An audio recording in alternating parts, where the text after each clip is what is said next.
Welcome to 2 Hours No Traffic, a New York, Philadelphia sports podcast. We are your hosts, Spen Harris, Philly Brandon. It is July 28th, and we are inching closer to the NFL, basically preseason. I think Hard Knocks is coming out in a few weeks. One of my favorite shows HBO does every single year. Are you a Hard Knocks guy? I don't remember. I don't think you are. I wasn't a Hard Knocks guy, but you raved about it so much last year that I might get roped into watching it this year. I don't even know who they're following. It's a good question. I want to say the Colts.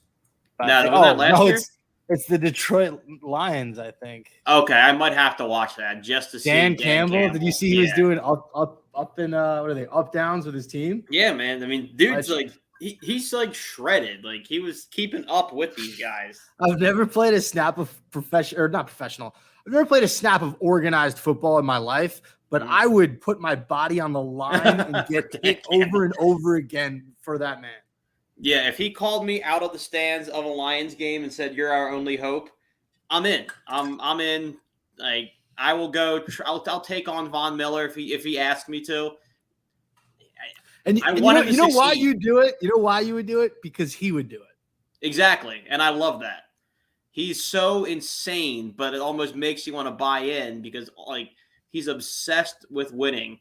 He doesn't do it often, but he's obsessed with winning.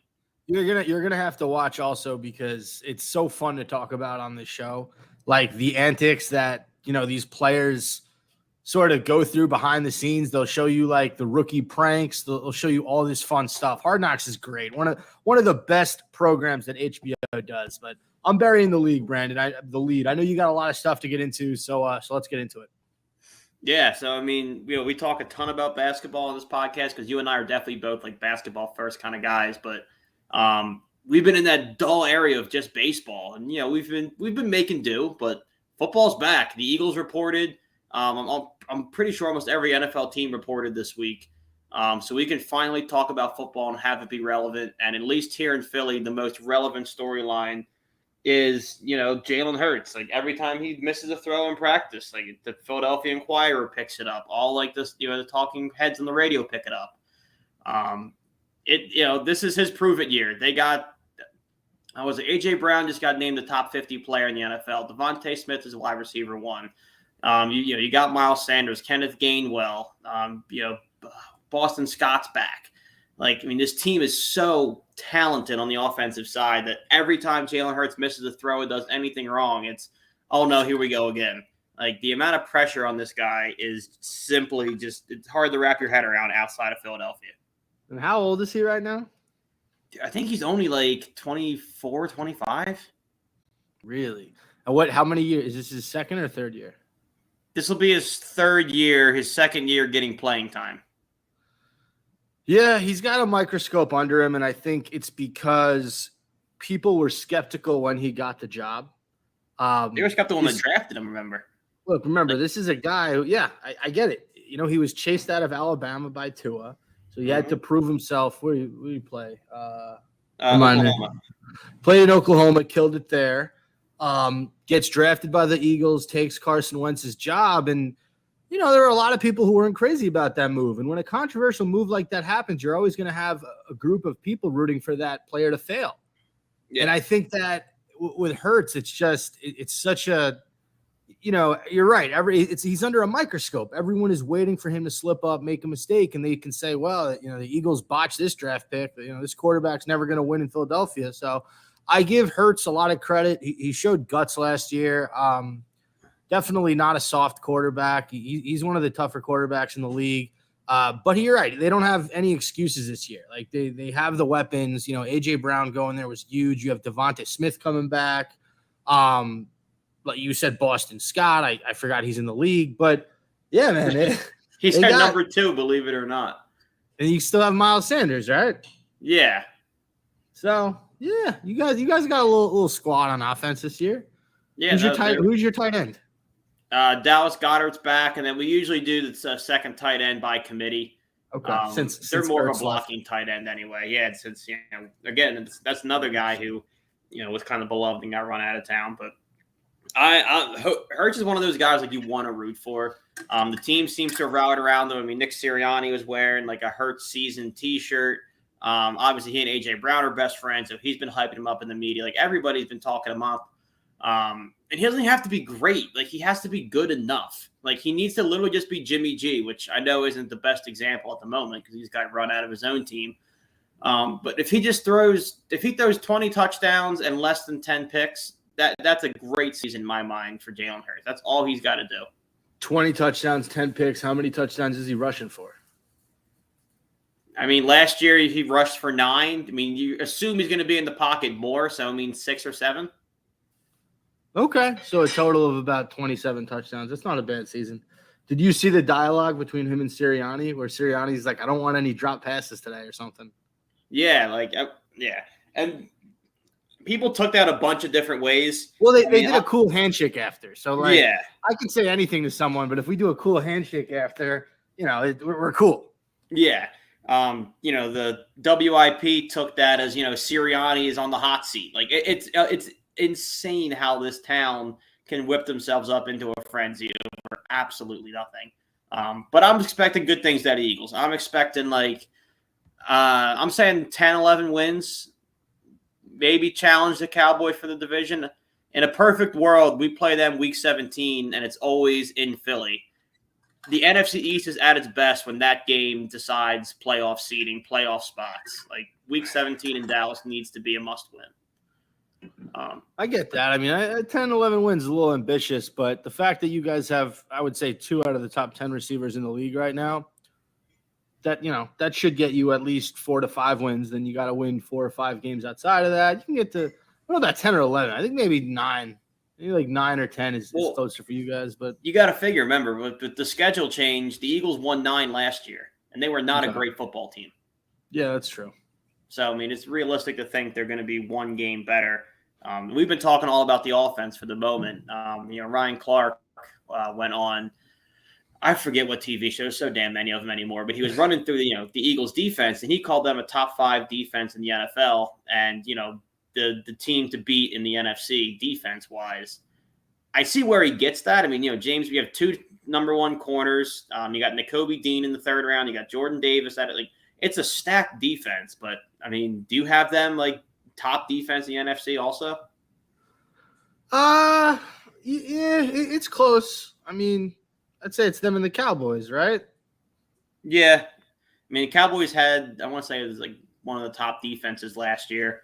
I mean, your guys' secondary is absolutely ridiculous now that I'm looking at it. Like Bradbury, Tart, Slay, Anthony Harris. You mentioned Epps. I mean, you guys got a lot of guys in that secondary that are good players in this league. And then, you still have Brandon Graham, who's the Fletcher Cox. Those 2 guys lead the defense. I see Derek Barnett's up there. Hassan Reddick. Hassan Reddick, I'm excited for. And then you got to figure, I mean, they brought in Kaiser White to anchor the linebacking core. Howie Roseman, as much as I despise him at times, put on a masterclass offseason for the Eagles this year. Well, whether it's going to be enough, we're not going to know for a while, but it won't be because he didn't push the right buttons and make the right moves. Yeah, I get that. But a couple teams that maybe didn't push the right button. Washington Commanders, the Carson Wentz era is kind of off to a stumble. They said his first couple days in practice, he seemed overeager and he felt like he was playing with something to prove. That, not my words. That's, out of, the Commanders camp. So if he flames out again in Washington, could it be that he's just the most talented backup quarterback in the league at that point? Well, I'll tell you this. Jalen Hurts might have a lot of skepticism, just a big microscope around him, but the leash with Carson Wentz is way shorter. Because remember, you still have Taylor Heineke, who's proven he can do some special things on the football field. So the second Wentz struggles, you have a quick number 2 in Heineke, and then I guess, Wentz becomes a good backup, but being a good backup just means you're not a great starter. It doesn't mean much. I'm not too scared of Washington. McLaren and Gibson are the studs on that team, but I don't trust Wentz. He's going to make a lot of mistakes. Defense is solid. Chase Young, Montez Sweat. Those are the two names that kind of scare me. Other than that, no one really else. That's kind of what they were saying in the report when you're saying like Wentz is going to make some bad choices. Like they said he was throwing the ball like, he was trying to prove something, or he was trying to like win the game by himself, or like show people he's still a star quarterback. And if he's doing that during the year, when you got to figure he's going to be taking shots in the double, triple coverage, trying to, stretch plays. Like it's the same thing he did with us. Like as soon as his confidence got shook, he tried to do everything himself, and it led to his downfall in Philly and his downfall in Indy. I just can't wait for the first Carson Wentz interception on his own 1 yard line, where a linebacker just the ball just lands in a linebacker's hands because Wentz got spun around like a rag doll and tried to make a play.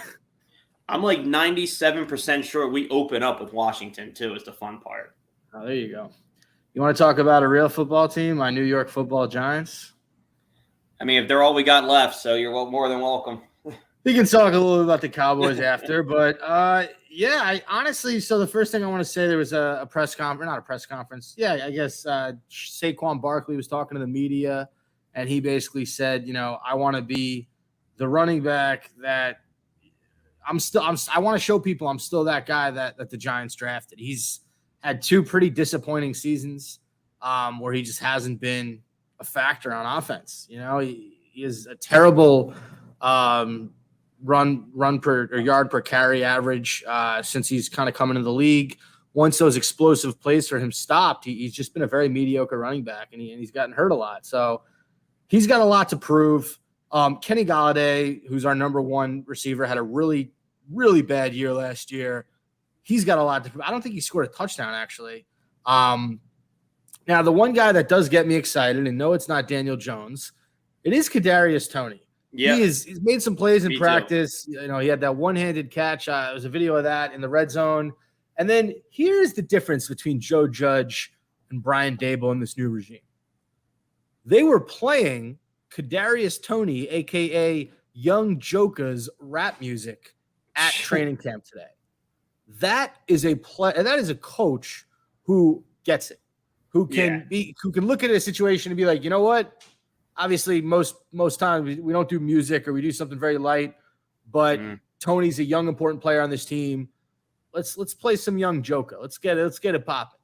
And I don't know, man. I just, the vibe is just different around this team. Do I think that they're going to explode and win the NFC East? No, I'm realistic. I'm a sports fan. That doesn't really happen in a year's time, especially when you've been as dysfunctional as the New York Giants. But can they get some surprise W's? Can Daniel Jones make a little bit of noise and have a year where he can prove himself and Daboll can show that he is the right guy for this job and it wasn't Joe Judge and it wasn't oh God, we're going back. What was not McAdoo? What was the other guy? Pat. What was his last name? Pat Shurmur.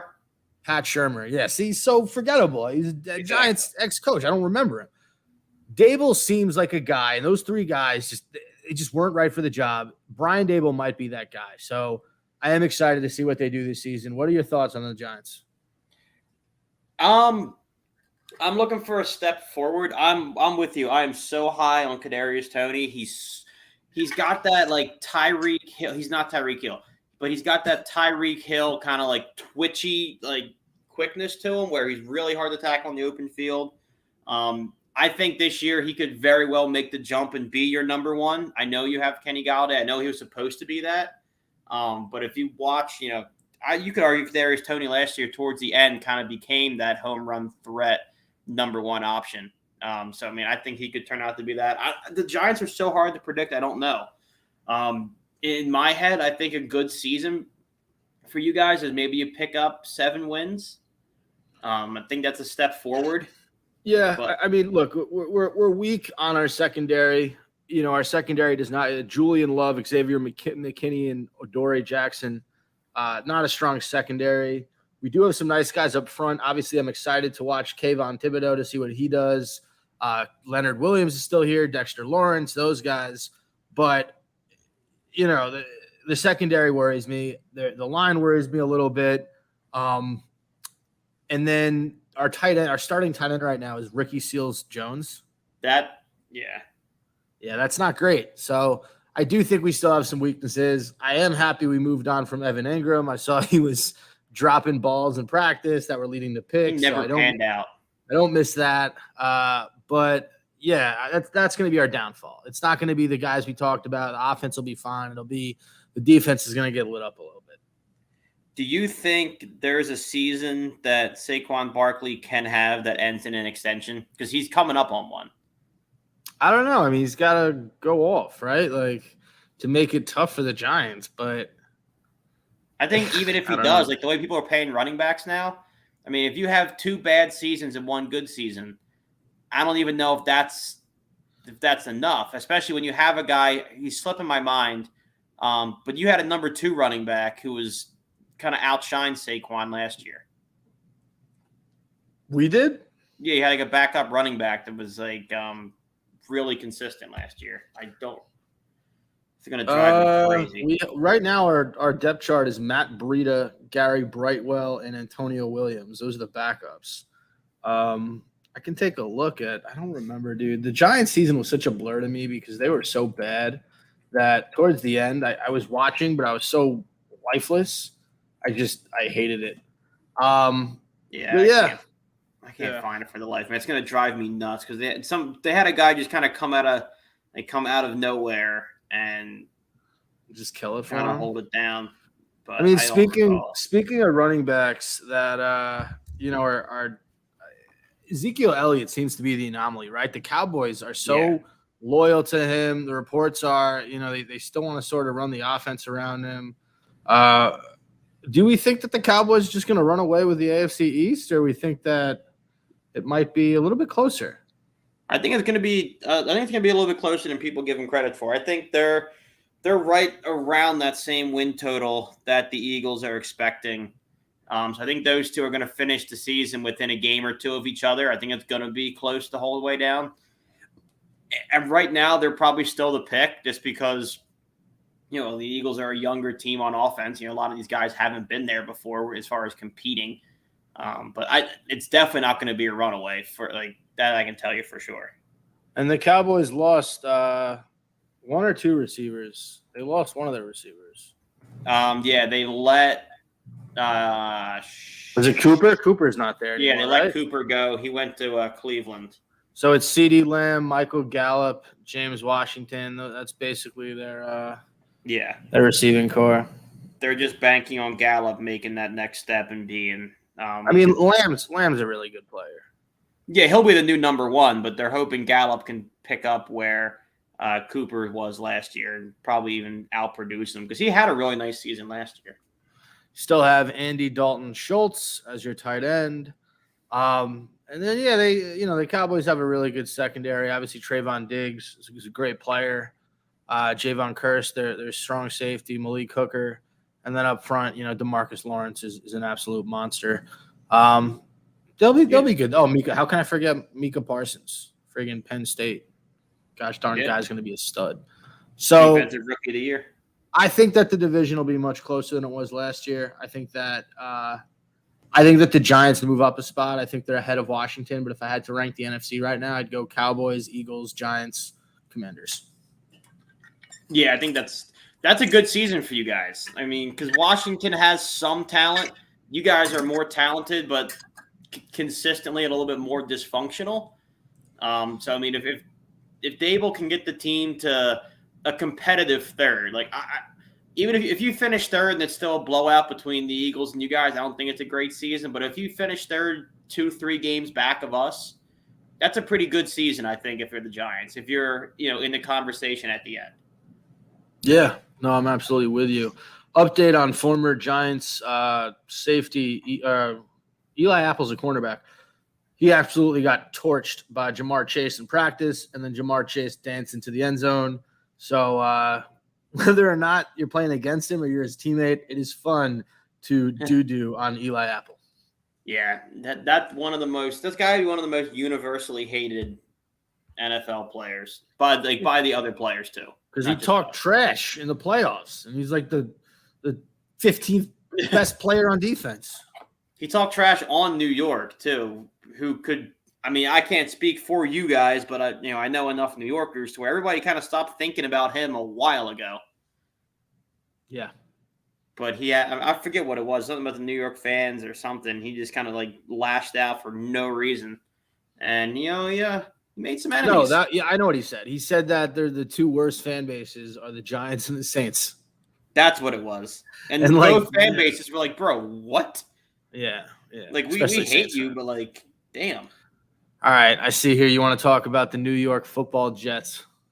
I don't want to, but I feel as though we owe it to, the team that shares the Meadowlands to discuss them at least a little bit. I mean, what's there to discuss? Zach Wilson, his second year. Joe Flacco is still one of the coolest backups in the league. Don't think he's good. Elijah Moore had Gardner Minshew. I can tell you that much for sure. Have you followed that at all? I have not. The dude didn't buy a condo or an apartment like most guys do. He bought a former prison bus and outfitted it to be Minshew's Love Shack, and now he's selling it before camp. All right, you and me might have to get an invite on that Love Shack. It's pretty cool. It's like all black light, 80s hairband posters. It's very Gardner Minshew. I would love nothing more than to party on a prison bus in Gardner Minshew's Love Shack. As would I, until he brings some lucky lady back to the Love Shack, in which case I will escort myself out. Yeah. The Jets, Michael Carter, solid running back. I don't know who this Breece Hall character is. It says he's their one, but I'm pretty sure Michael Carter is their one. Who is Breece Hall? He is a rookie in the second round from Iowa State this year, 6'1", 220. They have him listed as a lead. Interesting. I know training camp just started, so that may change. Elijah Moore had a good year last year. Corey Davis still on the squad. You still have Braxton Berrios, nice player. Denzel Mims. CJ Uzomah is your tight end. And then on defense, CJ Mosley is your leader. I'm excited to see what Sauce Gardner can do in this secondary, mainly because he's got the coolest freaking name in the league. Yep. He's somebody I was super high on. There was talks that, maybe he could fall. Some execs were talking about maybe he's not a top fiver. I mean, we all kind of knew, but I was hoping it was going to fall to the Eagles. I think this is another year that Quinton Williams, different player. Quinton Williams gets better, and he had 6 sacks last season. I think he eclipses that this season. He's a good player. So Jets got some pieces, but I just don't know enough about the quarterback. And I don't know. The division's so tough, too. You got to go through Miami. You got to go through New England. You're pretty much locked in at third, I would think. Forgot about Buffalo. And Buffalo, yeah. So that's an impossible division to get out of. And I don't know how I feel about Robert Saleh as a coach. I just don't know if he's – sometimes these really hardo defensive coordinators just don't cut it. You would know. I mean, you guys pretty much flip back and forth. You went defense, offense, and you finally went Dable. But who did we go defense?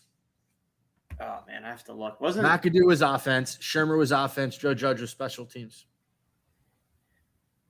Yeah, before Shermer. The Bulls went – I'm sorry. I said the Bulls. The Jets went Todd Bowles, Rex Ryan. They had a slew of defensive coaches. But I was talking about the Giants. Yeah, you're right. I'm sorry. Yeah. My bad. Well, you said you guys. I'm not a Jets fan. Yeah, that's fair. I talk about that geographically. No, you're absolutely right. The Jets only hire, and then they had Gase, who is offensive. Yeah. I'm with you. Yeah, they just kind of throw. I can't say it because we're on a network now, but they throw stuff at the wall to see what sticks. Hey, mine sticks great to the wall. Is there anything else you want to touch on in this episode? We got 6 minutes left. I haven't been following it nearly close enough, so I want to get it from you. So where are we at? Where are we at with the Brooklyn Nets? I mean, talk about the story of the offseason. We might not have won a championship yet, but we are definitely the most talked about team in the NBA by a long shot. I'd say Lakers are number 2. and both those teams just did nothing last year. The Nets got swept in the first round. The Lakers didn't make the playoffs. Where are we? The reports came out about a week ago or a few days ago that the Celtics had offered Jaylen Brown in a trade for Kevin Durant. The Nets declined the offer for some reason and then countered with something ludicrous like, yeah, give us Jaylen Brown, Marcus Smart, Robert Williams, 3 first-rounders, and a role player. And the Celtics were like, you guys are high off drugs. So the Nets, as it stands now, Kevin Durant has not rescinded his trade offer. He still wants off the team based on his latest actions. But the Nets are content holding on to him currently, not trading Kyrie. They're not going to do anything with Kyrie Irving until they move Kevin Durant. And they plan on going into training camp with these two guys.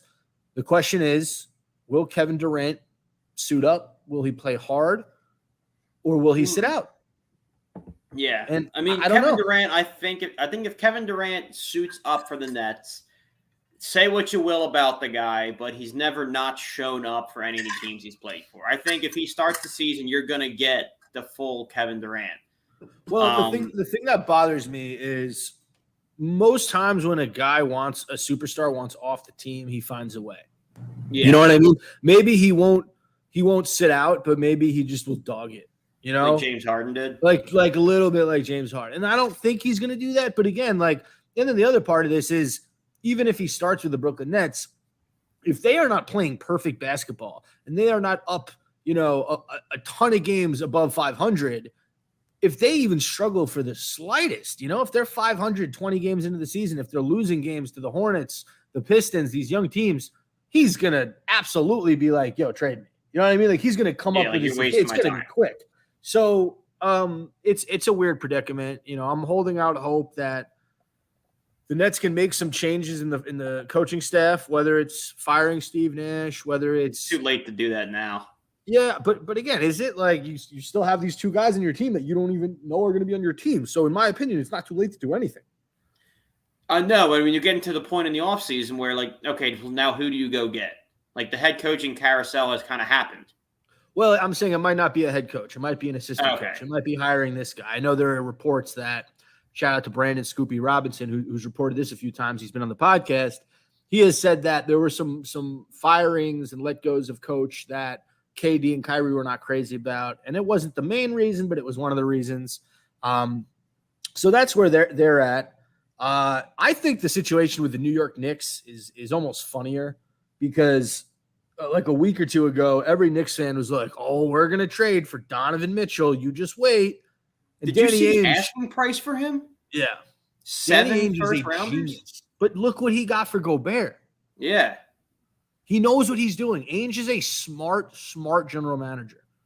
He's smart. I'm just saying it's astronomical for that. But you know what? He is going to squeeze every single little bit of value out of Donovan Mitchell on the trade market. He's not going to settle. The Knicks are going to have to give an arm and a leg to get Donovan Mitchell. And the thing is, they're not the only team in the sweepstakes. I think the Miami Heat are interested in Donovan Mitchell. I saw a report somewhere like the Dallas Mavericks might be interested in Donovan Mitchell. There's a lot of teams that can move, and give a little bit more than the Knicks could for Donovan Mitchell. So I think it's funny that the Knicks are basically going to run it back with Julius Randle when he was beating up laptops and playing terrible last year. Is he going to give RJ Barrett the keys to the offense? Probably not. So did you have an alarm? Do you have to be somewhere? No, you're good. I'm just I'm getting some packages on the clock. Okay. So I got to make sure all right. Clock. Do you find the Knicks situation funny like I do? I just find it very Knicks. Like they have these couple big name guys like Jalen Brunson got really popular during the playoffs. Julius Randle is still a pretty big name. I mean, you have RJ Barrett. Like they never seem interested in building like a great basketball team. They seem interested in how many big name guys can we get to come to Madison Square Garden and sell them on big name guys. They get but they're always after them. I know they are, and they always fail, and they always get third. Or since Carmelo, they have not gotten a big name guy. Randall, they settled on. Yeah. The year they got RJ, they wanted Zion. They settled on RJ. So maybe not everybody wants to come in and play in a situation where they're pitching you as the savior to this franchise. Freaking city. Yeah. All right. Give me a few words on the Sixers before we end the podcast. I saw Harden was looking slim recently.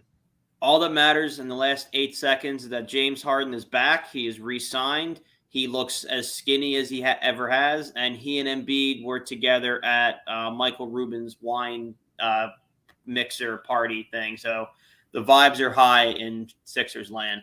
Final question: why weren't you invited? My invitation must have gotten lost in the mail. I recently changed addresses, forwarding. It must have been something like that. It was a text message that he sent to everybody. So I changed phones also around the same time.